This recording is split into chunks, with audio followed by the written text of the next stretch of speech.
Welcome to Transformations with Tara Sutphen. Tara Sutphen is the author of Blame It on Your Past Lives, Soul Agreements, and the Abenda Chronicles. Grammy-nominated audios, videos, and MP3 series.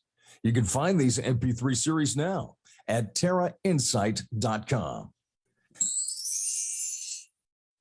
Welcome to Transformations with Tara. I'm Tara Sutphen, and my co-host and guest today is Jason D McKean. And we're going to talk about our purpose. And we were born with a purpose. So that's what our discussion is today. Hey, welcome, Jason. The voice of over 1 million ohms throughout the world. Yes, the ohm recordings. He has so many amazing albums. And you can find them on jasondmckean.com. Yep.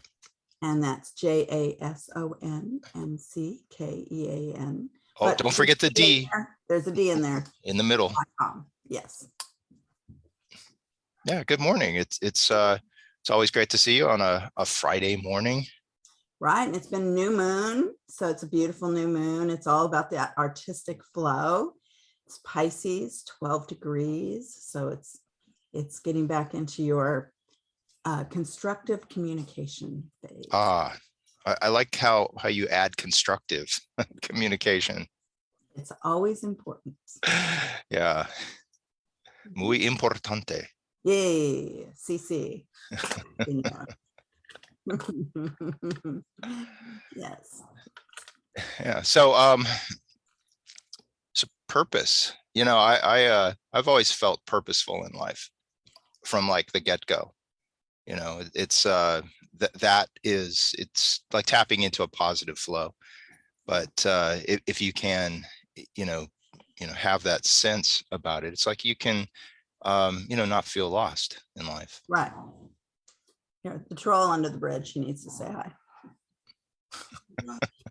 There's all that noise down there. That's this one at my feet. This is Beanie. Beanie, say hi to everybody. Hi, Beanie. Hi. You go that way. Say hi, Uncle Jason, and everybody. Say hi. Give them little kisses, huh? They talk, snort language. So anyway, he needs to come say hi because that's all that noise. He's always noisy. It's always noisy life. Always these sounds like emanating from your place. Yeah, you just don't know where. What is that noise? Yeah, it's like, oh, belly chewing on a bone, or just the French bulldog way. Yeah. So I have him and Sophia as my Brazilian dog. I picked her up in the Amazon. She's here too, but she's too far to reach to say hi. So anyway. Yeah, with the idea of purpose, have like as a small child, as a little person, were you always in that manner of feeling purposeful? No, I wouldn't have thought that, there were things that I wanted to do in life that I didn't necessarily think that it was going to end up quite like it has. But, have I led a magical, amazing life? Oh my gosh, it's I believe you create your own reality. And I have always put my best foot forward, and usually with the people in my life, within the context of creating that reality, it's like, one has to be aware, of what their gifts are, what we, come into this world with, what we have to work with, that is within ourselves. And then, how it is that we integrate that with that which is like outside of us, right, in the world, and be in alignment with that.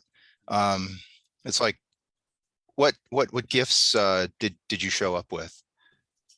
Well, gifts that I showed up with and I don't know if I showed up with them or if they were kind of bestowed on me when I had the near-death experiences, was that I was like maybe super empathic. Mhm. I was much more empathic than most people. And it could have made me really nervous, could have made me jumpy, but instead it made me more psychological, and I would have a lot of conversations with people on how they were feeling, and the curiosity of it. And so I became a natural counselor. So I would say that's my gift of being able to soothe people. Were you feeling what people were feeling at an early age? I knew how they were feeling. I didn't, I mean, did I feel it myself? I think that people can feel it themselves. I think that's why people get so upset about things. They're just really super empathic. But for me, I was so early trained in it. It's like skiing or something, I was able to wrangle it around. Whereas it's like, oh, this person has this kind of pain. If I just reach out and say something, then, maybe it will be soothed. Mhm. And then, as kids, we had such fun. We were always laughing and carrying on. And, I was always the audience for my siblings or the entertainment committee. And they were always entertaining me with funny jokes, and we were always laughing. Yeah, well, it's To the exclusion of our parents most of the time. But then we included them too as we got older. unless mom is listening, Yes. and it's like, no, you were always part of it. We Continue to send those cookies. As we grew, they were more and more included, but they were very much in love when they were young. So, it wasn't like we were really not noticed, but yeah. Right. Yeah. I mean, there's was sometimes this separation of adults and kids where it's just like, and kids, they'll have like their own world, because of what they watch on TV and all that. I was like into Batman as a, little kid and all that. And it's just like, it's like mom and dad weren't necessarily that into it. And it's just like, okay, you just do your thing, go build your spaceship in the basement. Well, my kids are very, they didn't include me for a few years, but now I'm included in their adult conversations. Right. Yes. Yeah. So like, with that gift of empathy for one, but being able to discern what's yours and what isn't yours, what isn't yours to carry. Right. That can, be a gift that then blossoms right into that realm of counselor, where you're able to make a career out of it. But career, the difference between career and work is where you're in it. It's you're utilizing your gifts, your talents, and it's not just about sustaining yourself monetarily or paying the bills. It does include it, but it's not just about that. It's a calling.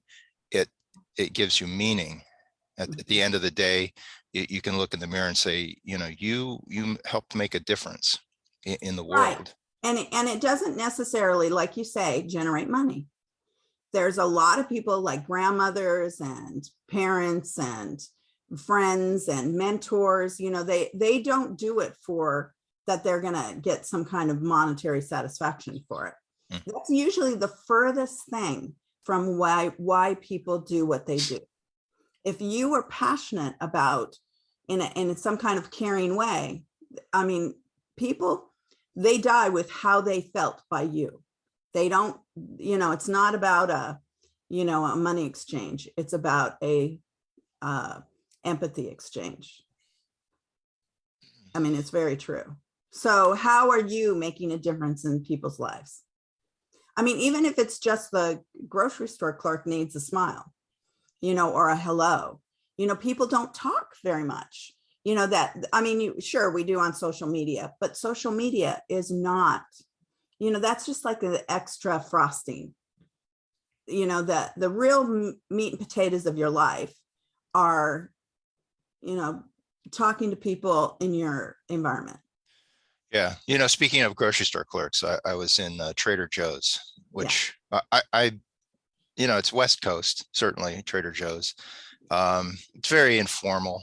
It's like I went up to check out, and one of the cashiers was talking to the bag person there, saying, I was at my grandma's funeral and da da da da da, and I chimed in. I said, I'm really sorry, to hear about your grandma passing, and it was a moment, of just like, recognition rather than just the usual, hi, how are you?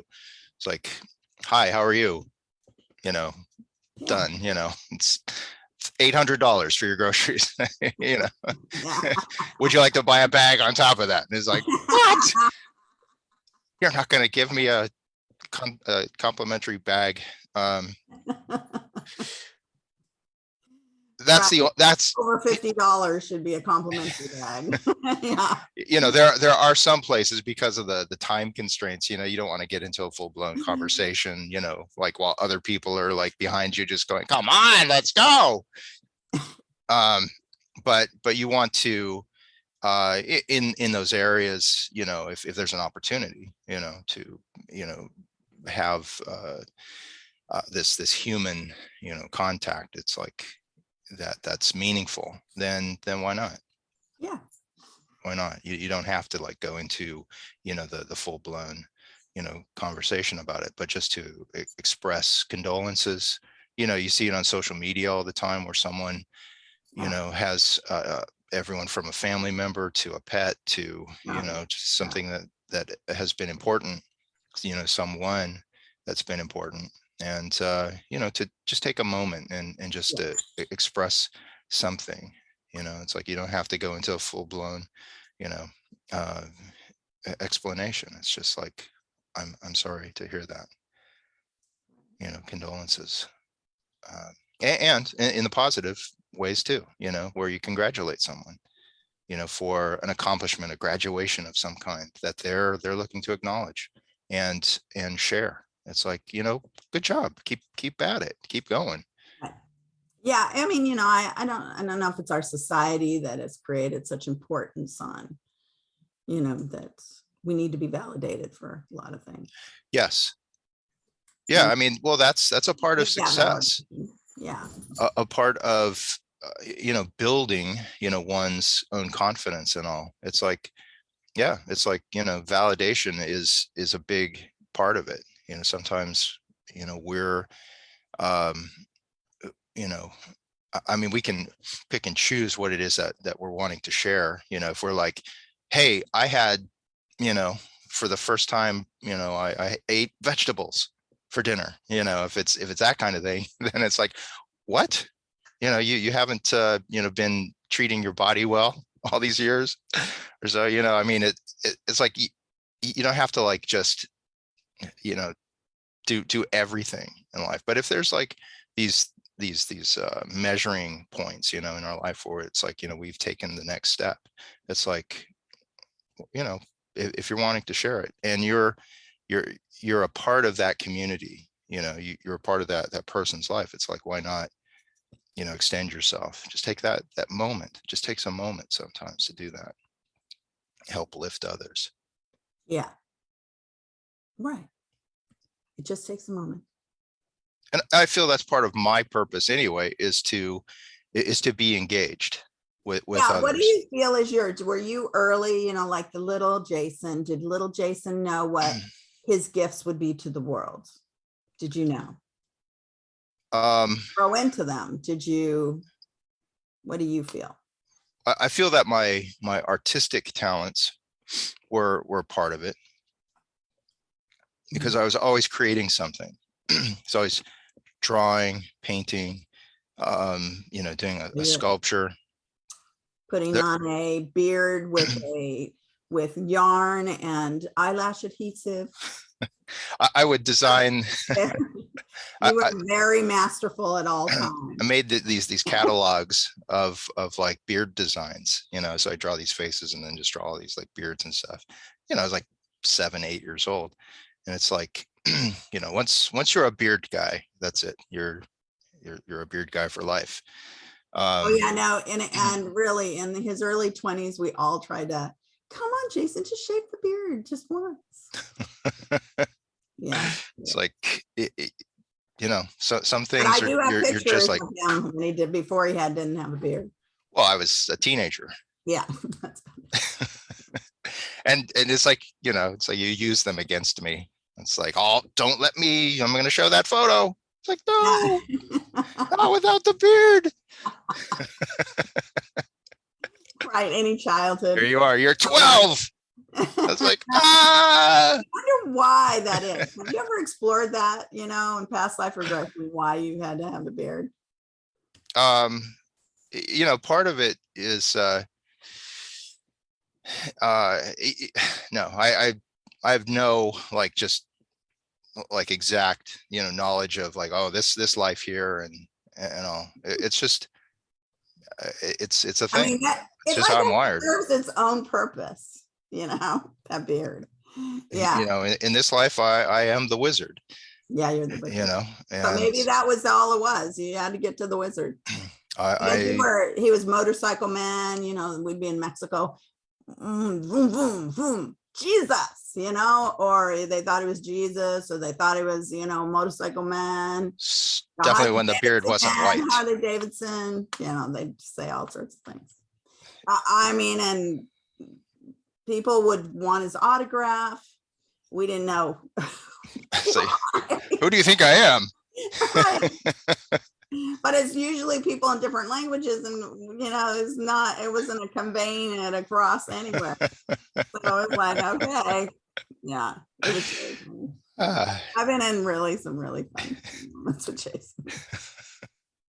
Right, just out in the world. Yeah, it's not every man is a beard man. It's like they do everything to not be that person, but yeah. I have been, and is it, something that is weaved into my purpose? Absolutely. As far as being a counselor, but also, it's like I'm a little out of the box as far as, I'm not just a life coach or, something like that. It's like, as the tarot wizard, it's like, one does have these magical, surroundings and all of the approach towards it with the tarot, it's a magical approach.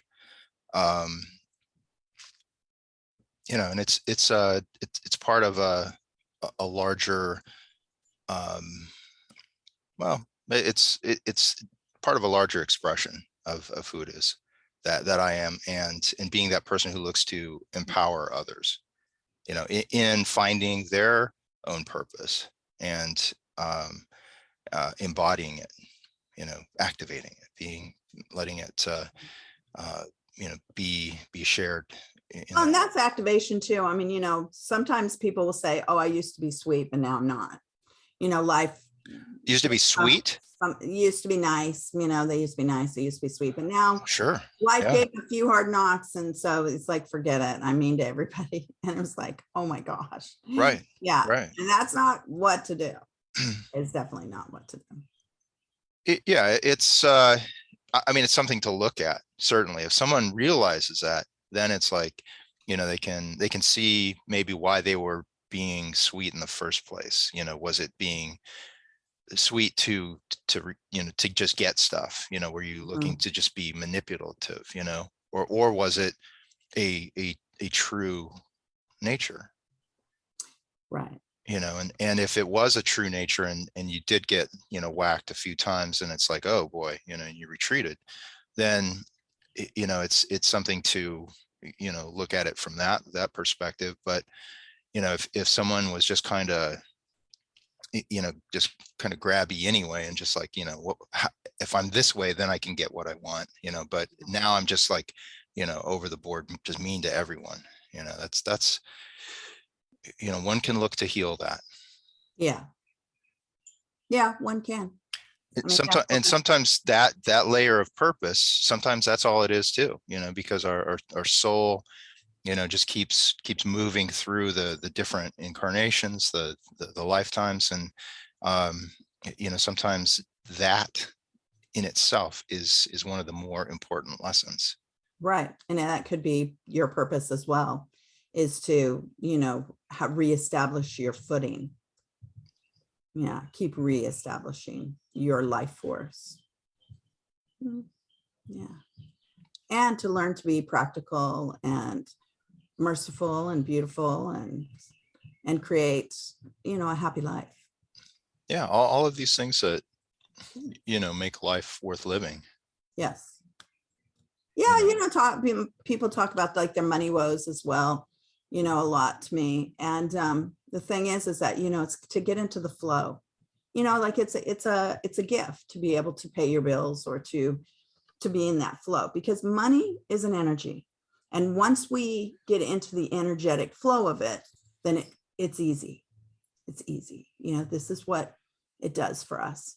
Like, let it be a gift. Like, stop going against the flow of whatever that is.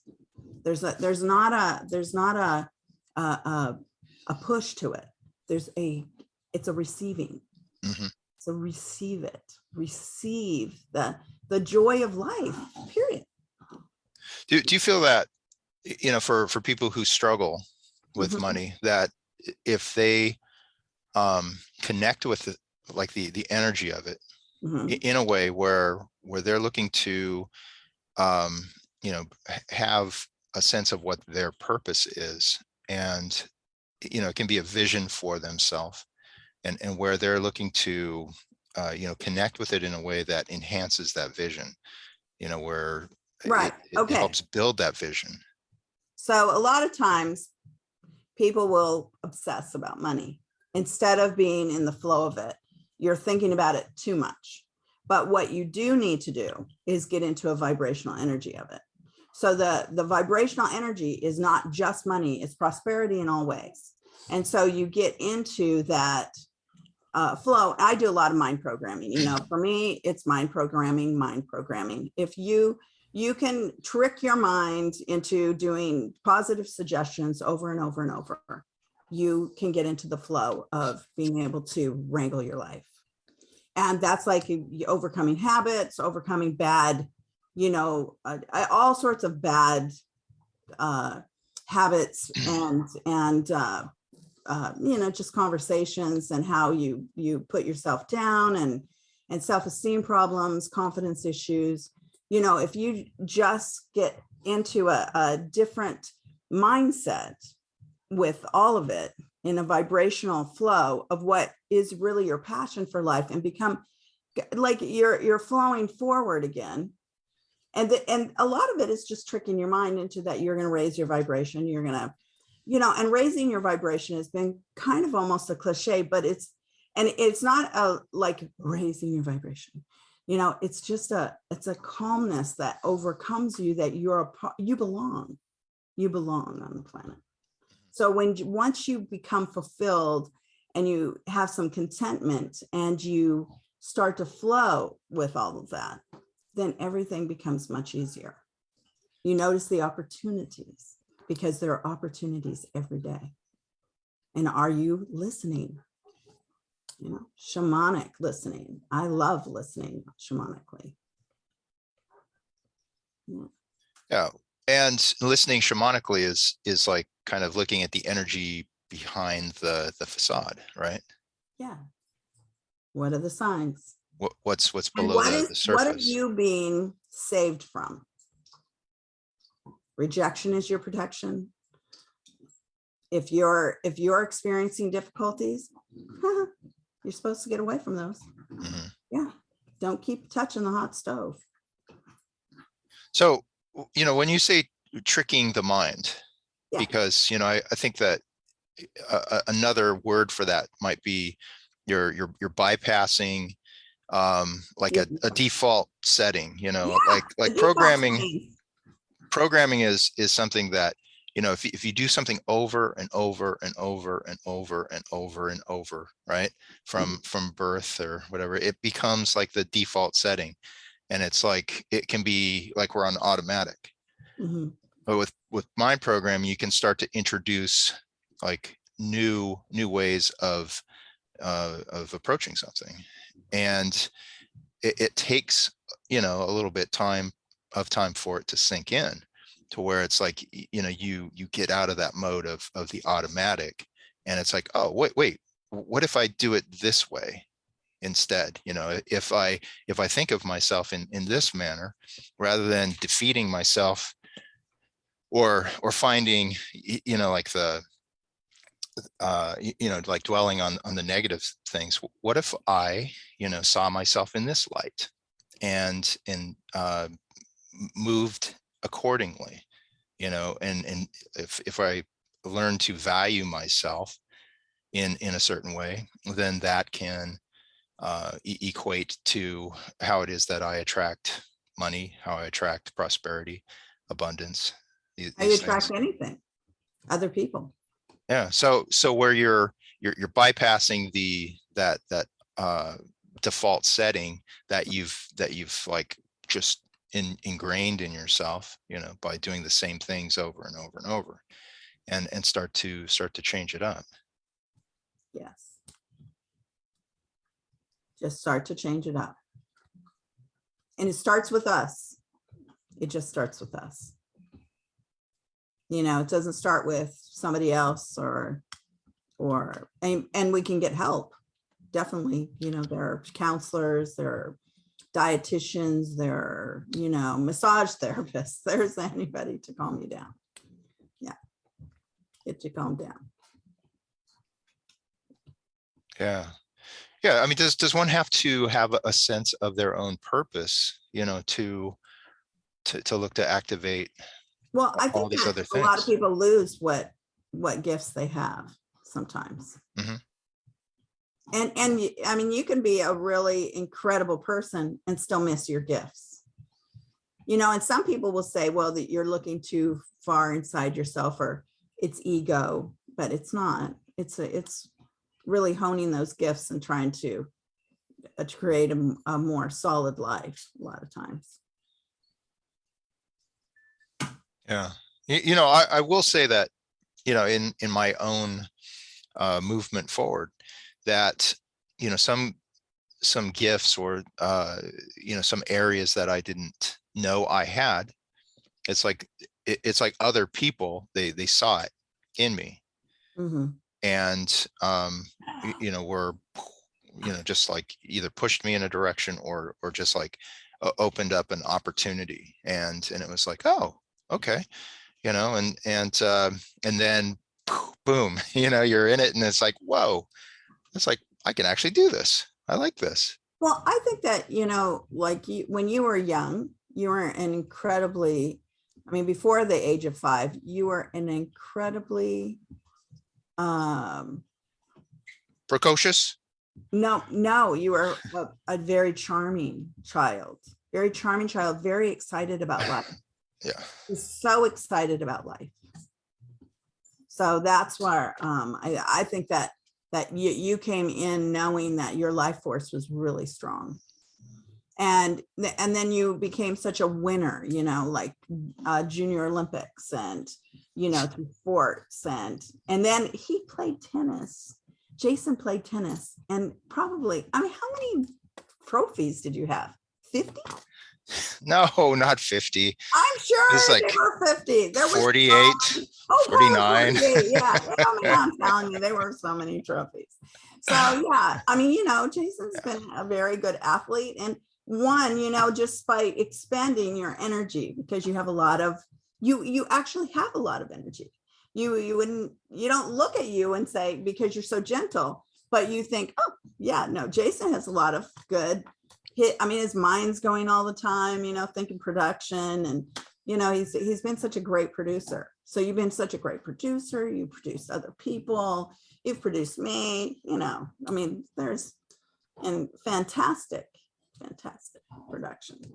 So the thing is that, and then you became You came out from behind the curtain of production and, started being a great counselor, and through tarot cards and already being the own master. And that vibrational energy has to be like the best on the planet, really.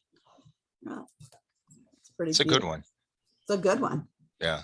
Yeah. I mean, talking about bringing in your harmonic code just on a frequency level. My gosh, Jason.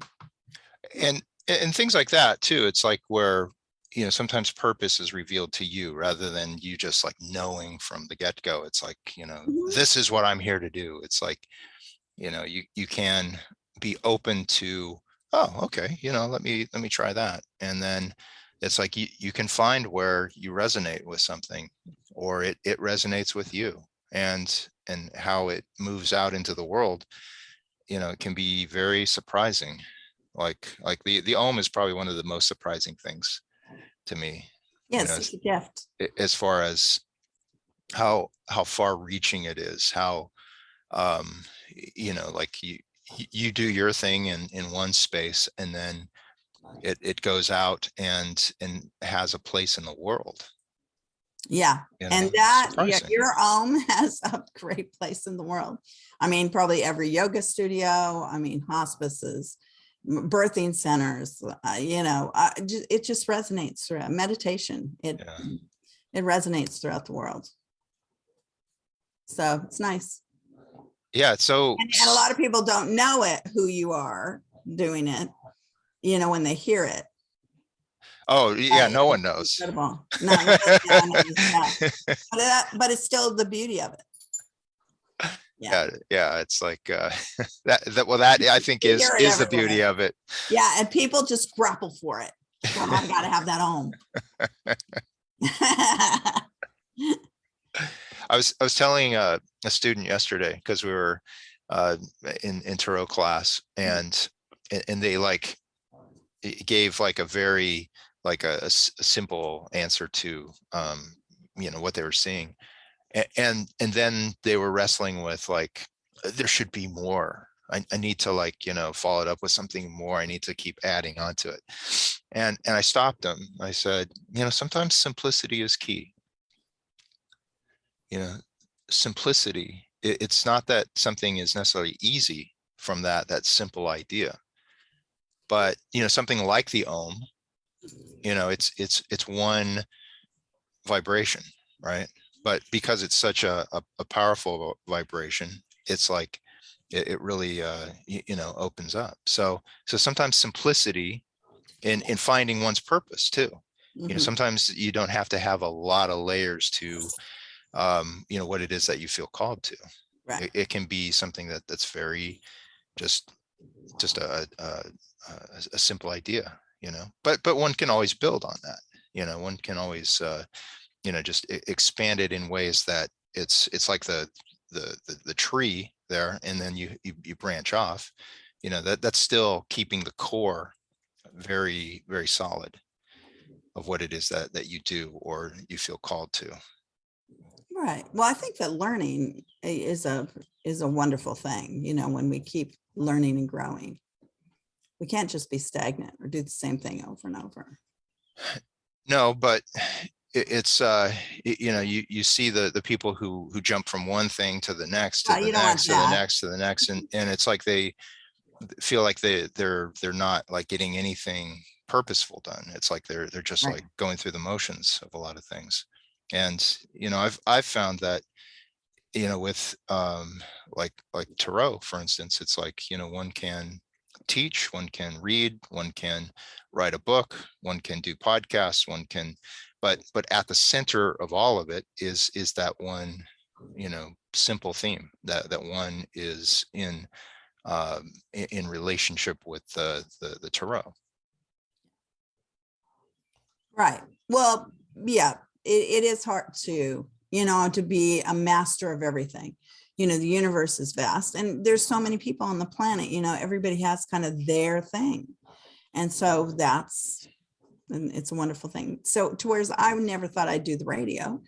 I was scared to death of the radio when I was young. I mean, Andrew Brewer is the one who talked me into doing the radio. Andrew. Andrew. Thank you, Andrew. Yeah, Andrew. Yeah. So, but I mean, the thing is that, I wasn't a speaker. I didn't think naturally. I had to talk myself into, of course, I could talk, but was it informative? I didn't think that I needed to necessarily tell people what I know, but of course, people are very interested in what psychic modalities that I know. Yeah. So it's fun, it's fun for me to teach and fun for me to use my psychic ability and to counsel people. I find great satisfaction and contentment about it. Yeah. I mean, it's very purposeful, Yeah, it's, very purposeful. and purpose is what leads to fulfillment. Right. It's Life. so cute, because I'm working with Ariel, my who has the horses, and I have the horses too, but for equine therapy. But I just have her handle it and wrangle it.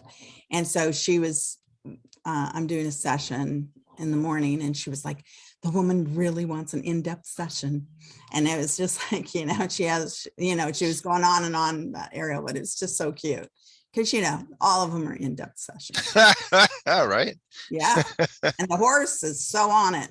All the horses I've used, they are so loving being counselors themselves, because horses are naturally, they naturally love to hang out with us, and they feel like they're getting to be a little bit of the herd, they're so, and so they extend themselves, and it's incredible because they are such great healers when they extend themselves. So they love when I show up, like, oh, pick me, pick me, pick me. No, it's me. Yeah, I'm going out. Yeah, it's pretty fun. I think that's interesting what you're saying about a client, a querent, a person who's looking for meaning, for their sessions and all. They're looking for a message that resonates with them, so that they can take that and then use it as a torch there for their own life, help light the way for them. And it's like, when the vast majority of practitioners that I've worked with, the colleagues, they don't just look at it as, it's like, okay, next, like it's this factory work. It's like, they're in it to be in that moment with someone, and to, really work with someone. And, that's how I know you treat, all of the people that you work with. It's like you're in it with them. And, it's how I read with people and work with them is that, we look to, for those things that best build that person, so that they can empower themselves, that they can recognize their own soul connection to their own life, and find those places of purpose and meaning, so that that fuel, that motivation, it like that's what they use to spark their life, and if they feel like they're in a rut or anything like that, where it can push them out of it, get them moving again. Well, I think that the number one thing that people should do probably when they're thinking, oh, I'm kind of wobbly on what exactly my purpose is. What is your value system? Write down your value system. Like, are you kind to others? Do you smile easily? Do you take your best foot forward? Are you, how are you treating yourself? And then how are you treating others? Those are probably like the first things. And then the second list would be, your career. And if you're not happy with your career, how can you allow yourself to gain a little bit more footing with something within kind of your bounds of what you do well? because there are things that we do well and there are things we don't do well. Like Jason's a great tennis player, but he's not teaching tennis or doing any of that. You know, I mean, he uses, you know, his mind to work. But the thing is like, you know, you can like teach it like a game sometimes, as far as how to win a game, how to win at life. You know, there's a lot of metaphor maybe in things. Mm-hmm. So, yeah. Well, I'll tell you one thing I am doing because I don't consider myself to be an author, but I'm teaching a publishing your own book seminar, like in a week. But you're a producer. I am a producer. I am absolutely a producer. Of course you would do that. I'm a production artist. I am, you know, someone who has created like 30 books, you know, for other authors, including yourself. That's right. Right. You know, so I know what the beginning, middle, and end is of production. And so, you know, that is something that, you know, because, you know, part of what, you know, my own soul looks to do, you know, so that there's purpose is to, again, like help others empower themselves. And, you know, how many like people do we know that, you know, look to communicate an idea to someone else and share who it is that they are. But, you know, they'll maybe write something and then they'll like just say, well, okay, you know, that's it. I guess I'm done with it, without like, you know, going the extra step to say, you know, hey, you know, I'm going to just, you know, put this in like a book form and then, you know, make it available to share with others. It's like, you know, it's a big step. And sometimes people need to know that they are worthy of taking that step. Not everyone will do it, but the tools are available. Yeah, I may even take that class from you. You know, I mean, I'm finishing up my book and it's going to an agent, but you know, it would be fun to take your class because I love your and my classes are fun. Right. They're very fun. I love Jason's classes. And are you doing any Japanese classes? At the end of March. Yeah, I am actually. And then I'm doing the psychic seminar in Sedona psychic seminar.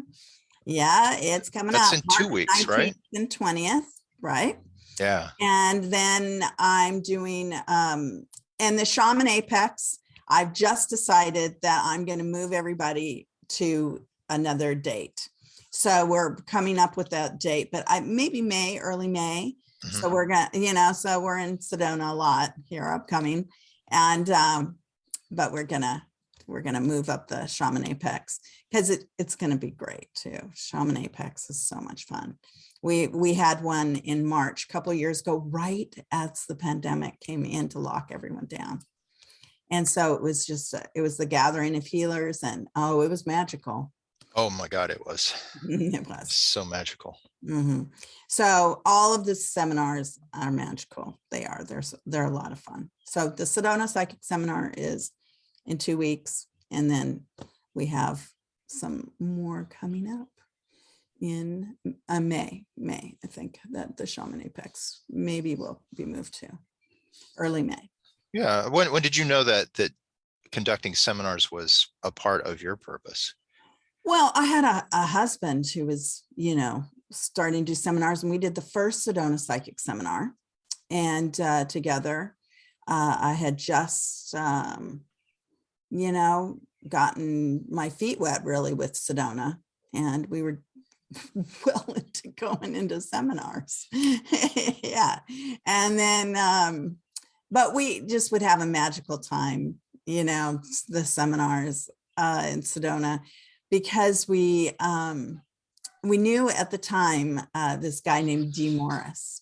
And D Morris loved to climb all over Sedona and find caves where there were actually Indian burials. And so we would just go all over.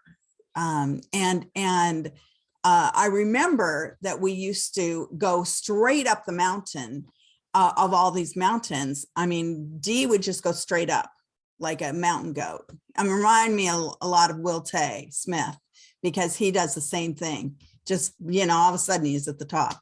But I would luckily be in tennis shoes most of the time, because Richard wouldn't necessarily be in tennis shoes, be sometimes in cowboy boots. But, we would hoist on the back of the belt, up to the next ledge. I don't know, instead of taking a trail around, it was too many hours. So we go straight up the mountain, Yeah. So I used to be quite athletic in doing those things. I don't necessarily know if I go up the back of a belt now, but, and, I'm at the gym almost every day, but still, I don't know if I quite do like I used to. Yeah. No. So it's fun. Anyway, it was fun. Yeah. Find all these magical places and, so it's always an adventure there. And now I'm renting a ranch and everywhere I've done seminars, they're magical, amazing places. They just are. The views, the company that we acquire in these seminars, the just the grace and the blessings of all of it. It's just wonderful. I've been going for how many years now? It's going on 40. And whereas, I'm having magical times. They're magical since I was a baby. Yeah, it's like the people that show up too. It's like what they bring to it as well. It helps to accentuate the experience. For everyone. It feels like there is this divine orchestration of the different personalities and all that are brought to it, so that the deep connection that the people will feel with each other from it. It's like it can be very long lasting. So it's not just for that particular weekend, but the effects of it, they will carry on from that time. So very, very powerful. Very powerful. That's always been my experience. And then Sedona itself, it just amplifies it. Right. Just takes it. Well, takes it to the moon. And the ranch, the ranch is just an incredible place. It has an amazing medicine wheel, and it has labyrinth, and it has where the Rinpoches have blessed the ground. They've already been burying things into the ground to bless the ground for a stupa to be erected. And so it's the guardian of the east of Sedona. It's going to be incredible. So that they have chosen this private ranch, because it's a private place, it's not a public land, to bring the stupa into being, which is the guardians. All stupas are guardians of sacredness. And so it's kind of beautiful and amazing. So it's holy land that we have this on. So great. It's wonderful. It's really wonderful. Yeah. So what purposeful things will you be doing up and coming, like finishing your book, right? That has my book. Yeah. I'm hoping you guys all love it.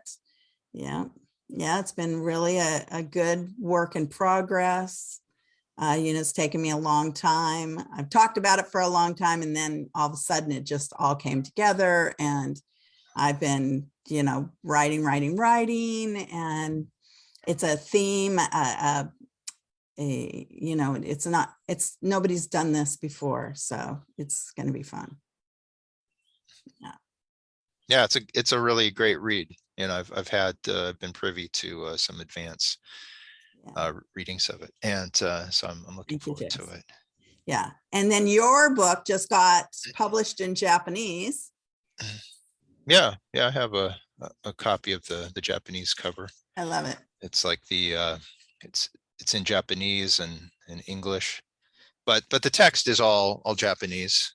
I hope there's no typos in it, but I wouldn't know. You know, yeah, or okay, it translates well. Yeah. Yeah. And being able to share, like with another culture, what makes what fulfills my purpose, to be able to share that, that's like that's a blessing. That's like I mean, it feels magical in that it's like, well, how did that happen? But it has. And opportunities, when they show up, it's when it resonates with your main purpose, it's like, say yes to it and figure it out, especially if you haven't like done it before. It's like, say yes to it, figure out, ride out any kind of like any anxiety of like, how am I going to do this? Just work through it step by step, and then show up in it, because that's what your purpose demands of you. That's the one thing that it demands of you, is that you show up for it, that you don't just like, endlessly like just talk about something or whatever. It's like you have to embody it. You have to activate it. Right. Well, you have to activate your self-esteem. And, and it leads us into, whatever we're talking about or interested in. Sometimes it doesn't lead us quite like where we think we're going to go, but it leads us into a direction where we need to go. Yeah. That's perfectly put. It's like we can have the plan. It's like, no, it's got to be like this. Or my heroes, the people that inspired me, it happened this way for them. But this is your path. Yeah. Be open to how your path opens up for you. Yes. Yeah. Yeah. Just be open to where your path leads. Right. And just keep taking the good steps. Don't be stumbling back. Take the good steps. Don't stay in the mired, darkness or chaos. Take the good steps. Need to go, go forward. Hey, Jason. Sounds like a good book title. Take the good steps. Take the good steps. That's right. Hey, so where can people find you? My website, D McKean.com, JASONDMCKEAN.com, and Facebook, Instagram's Right. Jason And Tarot Wizard. And you're thinking about coming to Sedona with me? Yes. Yeah. Okay. Yeah. I have opened up some time in my schedule, and I'm looking forward to it. All right. Tara, where can people find you? At tarainsight.com. And that's TARAINSIGHT.com. And the Sedona buttons are there on the front page. I'm going to, and I'll lock down the Shaman Apex dates upcoming. So, yes. So you can register. We're just going to, we're going to move it to May, probably. I have to check with one more person. Right. But March 19th and 20th, that is Sedona. March 19th and 20th, we are in Sedona. It is a full moon on the 18th. So there's a fire ceremony if you like to do that on the full moon on the night before the seminar. But so we're going to do the seminar 19th, 20th. Fantastic. Yeah, I look forward to it. Mm-hmm. Really good. It's going to be great. Yeah. And I think Jack McKean's coming too. So he is so fun. He's going to bring his aura machine. He's going to bring his crystal singing bowls, so we're going to have a great time. Beautiful. Out there. Thank you, Tara. Yes. Much love to you. Much love to everyone. Yeah. Love you, Jason. Love to everyone. Blessings. Happy new moon.